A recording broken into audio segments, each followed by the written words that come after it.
जो प्रचार केला त्याला काय आता काय उत्तर असेल पुढे? माझ्या विरोधामध्ये प्रचार करण्यासारखा त्यांच्याजवळ बिलकुल मुद्दा नव्हता. कारण की मी कोणत्याही व्यवसायामध्ये म्हणा किंवा त्यांच्यासारखे जे धंदे करतात त्याच्यामध्ये माझ्यावरती कोणत्याही प्रकारचा डाग लावू शकत नाही.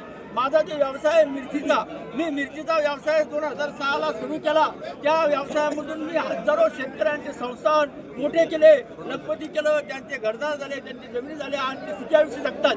त्यांच्या मार्फत ते मजूर हो का त्यांच्या मार्फत हम्माल हो, गाडीवाले हो, किन्नर हो, छोटे मोठे व्यापारी हो, हे सुद्धा आज आमच्या भागामध्ये मोठ्या प्रमाणावर चांगल्या परिस्थिती आहे.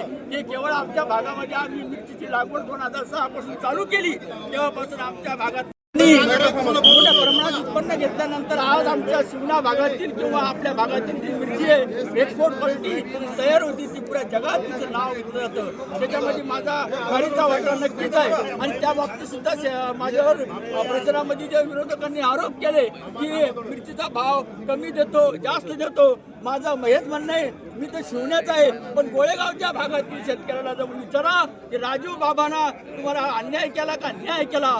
जोपर्यंत मी मार्केटमध्ये जात नाही तोपर्यंत शेतकऱ्याची मिरचीच्या भावामध्ये समाधानी होत नाही.